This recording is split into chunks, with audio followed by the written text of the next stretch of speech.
ये युद्ध तुम मेरे लिए कर रहे हो अर्जुन, अपने लिए नहीं। ये युद्ध तुम सत्य के लिए, धर्म के लिए कर रहे हो, अपने लिए नहीं। ये है निष्काम कर्म योग, कि अपने आप को जिताने से कहीं बेहतर है सच्चाई को जिताना।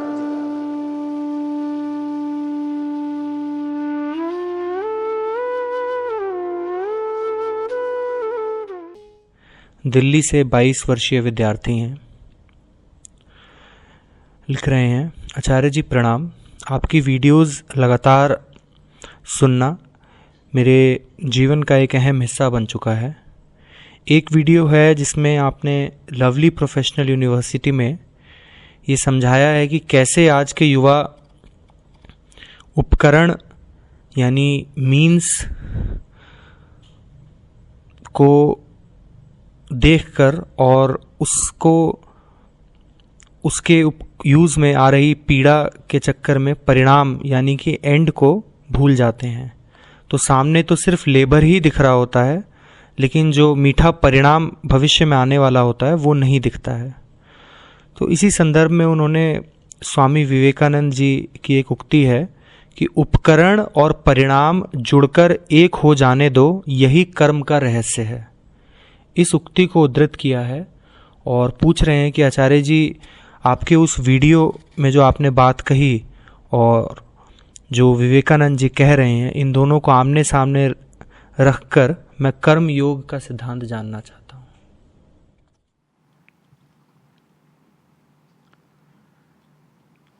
कर्म योग उनके लिए है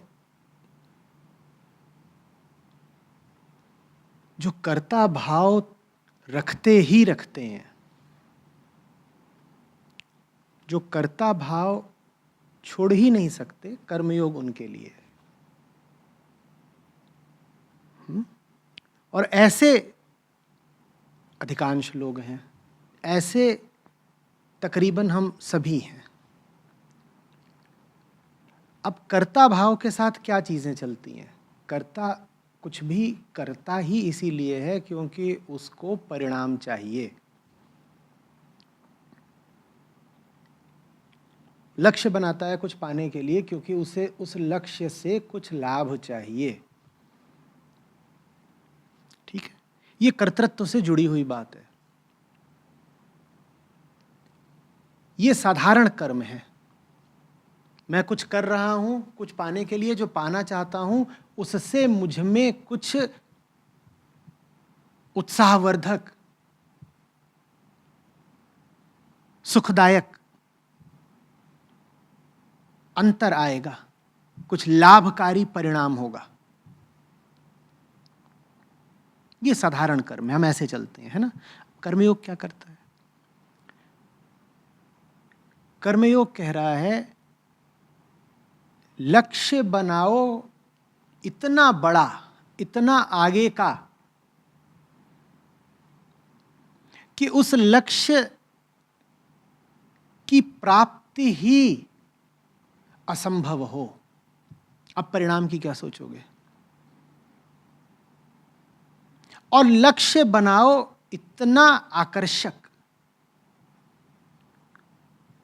इतना प्रीतिकर, सुंदर, प्यारा कि लक्ष्य अनिवार्य हो जाए। पाए बिना उसे तुम जी नहीं सकते, चैन नहीं आएगा। ये दोनों बातें जब एक साथ जुड़ती हैं कि लक्ष्य इतना आकर्षक है कि उसकी तरफ आगे बढ़ना ही है और लक्ष्य इतना असंभव है कि उसे पा नहीं सकते, तब कर्मयोग घटित हो जाता है। लक्ष्य आवश्यक और असंभव दोनों होना चाहिए। अगर सिर्फ आवश्यक है, असंभव नहीं, तो निश्चित रूप से लक्ष्य हमारे ही आयाम का है। हमें तो बहुत सारी चीजें आवश्यक लगती हैं, उन्हें हम पा भी लेते हैं। जो आवश्यक लगे और पाया भी जा सकता हो, समझ लो वो असली नहीं। चोर को चोरी आवश्यक लगती है, जुआरी को जुआ आवश्यक लगता है, हत्यारे को हत्या आवश्यक लगती है, पर ये सब करी जा सकती है ना, तो समझ लो ये कर्मयोग के अंतर्गत नहीं। जो तुम्हें चाहिए वो आवश्यक और असंभव दोनों होना चाहिए, तब कर्मयोग घटित हुआ। अब परिणाम की कोई बात ही नहीं। जिसको पाना है उसको पाना ही इतना आवश्यक है कि आवश्यकता ही परिणाम है। और परिणाम की चिंता की नौबत तो तब आएगी ना जब लक्ष्य हासिल हो जाएगा, उपलब्ध हो जाएगा। उपलब्ध होना ही नहीं है कभी पूरी तरीके से, अनंत है वो। अनंतता किसी को पूरी कैसे मिल सकती है? पूरी मिल गई तो अनंतता का अंत आ जाएगा ना। तो अनंत है वो, अनंत से पार पाएंगे तो ना परिणाम की सोचेंगे। अनंत से पार ही नहीं पाने वाले परिणाम की क्या परवाह। आप बात समझ रहे हैं? लक्ष्य ऐसा हो जीवन में जो आवश्यक भी हो, बिल्कुल अपरिहार्य, अनिवार्य, दुर्निवार जिसको कहते हैं कि उसका कोई निवारण ही नहीं है। आफत गले पड़ गई, फंस गए, बेबसी है। अब कुछ ऐसा पता चल गया है कि उस पर जीना जरूरी है। अब कुछ ऐसा दिख गया है कि उसको पाना जरूरी है। अब लेकिन जो दिख गया है अगर वो पाया जा सकता है तो असली नहीं है, फिर वो कोई छोटी चीज होगी, दुनिया की ही चीज होगी कुछ। कृष्णत्व जादुई है, खींचेगा तो पर पकड़ में नहीं आएगा।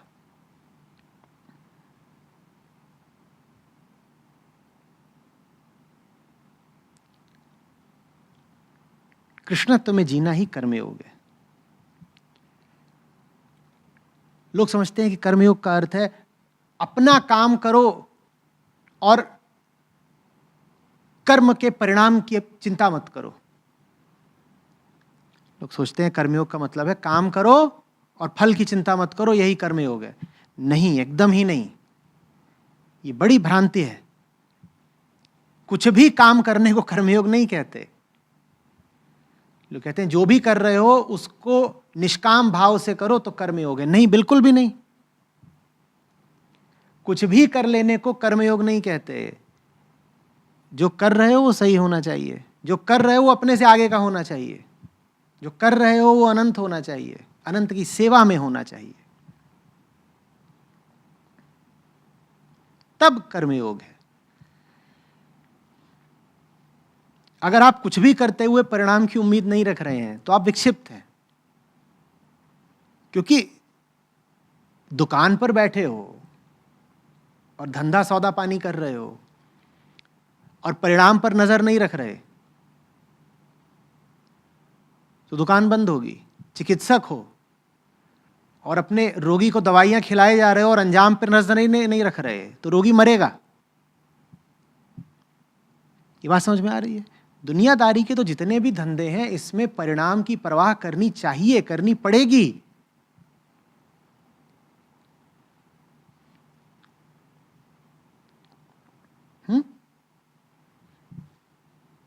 दुनिया में तो कर्म सकाम ही होना चाहिए।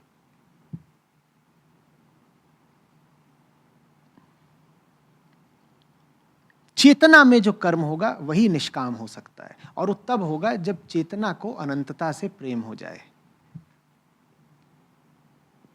ये कर्मयोग है।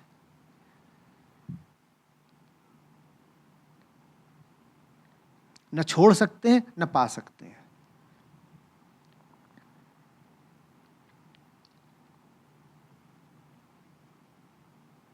न छोड़ पाने में और न ही पा पाने में जीवन सध जाता है।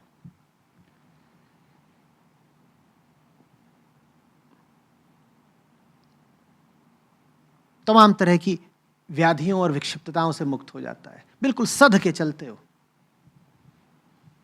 जैसे दो कभी न मिलने वाली दीवारों में दो कीलें ठोक दी गई हों और उनके मध्य एक तार तना हुआ हो। वो तार न तो इस दीवार को छोड़ सकता है न उस दीवार को छोड़ सकता है, और ये दीवार उस दीवार से कभी मिलेगी ही नहीं।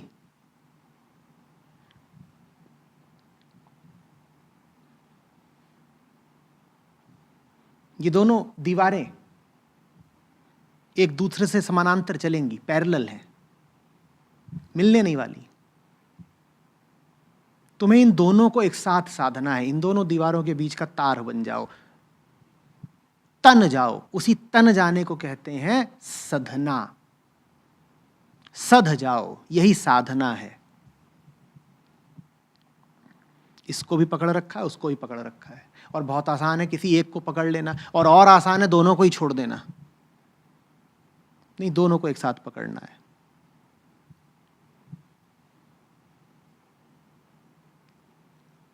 समझ में आ रही है बात? ऐसी लड़ाई लड़ो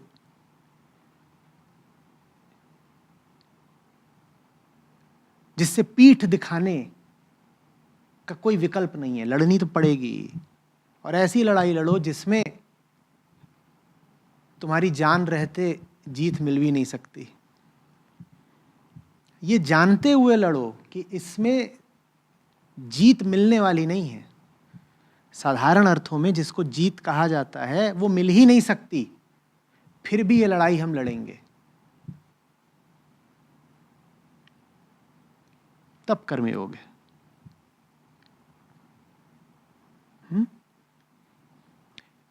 स्वामी विवेकानंद को उद्धृत करते हुए कहा है, the means and the ends must become one, the instrument and the end. उपकरण और अंत, इन्हीं की बात करिए ना। उपकरण और परिणाम, उपकरण और परिणाम, इनकी बात करिए, वो वही है। आमतौर पर हम कर्म को माध्यम बनाते हैं अपेक्षित परिणाम पाने का। जब पता है कि परिणाम तो इतनी दूर का है कि मिल ही नहीं सकता, तब कर्म कर पाना ही परिणाम बन जाता है। तब आप कहते हैं यही बड़ी बात है कि हम कर पाए। लड़ाई में जीत की तो कोई बात ही नहीं है, यही बड़ी बात है कि हम लड़ पाए।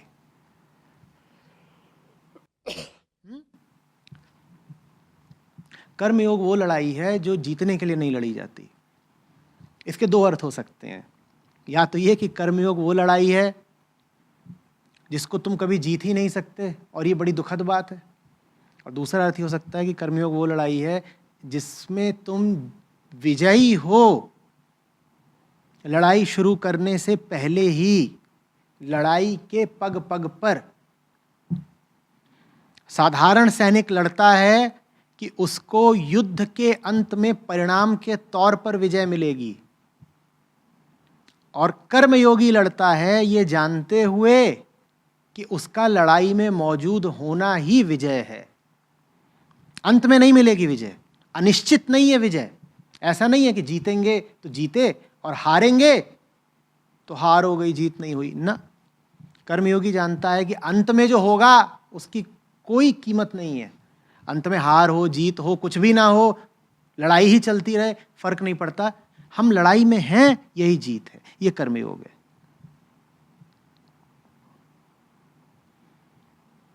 इसके लिए लड़ाई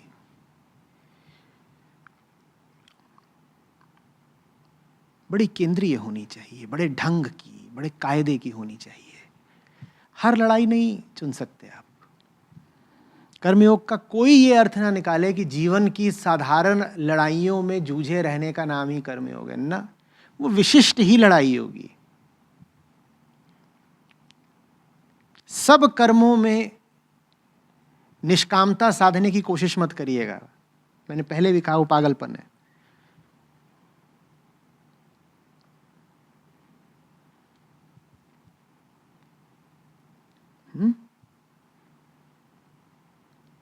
जो आपके लिए अति आवश्यक है,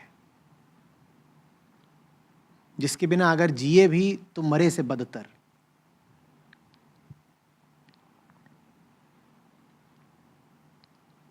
उसकी ओर बढ़ें, और ये याद रखें कि उसकी ओर बढ़ा जा सकता है, उसे पाया नहीं जा सकता। आप कर्मयोगी हुए।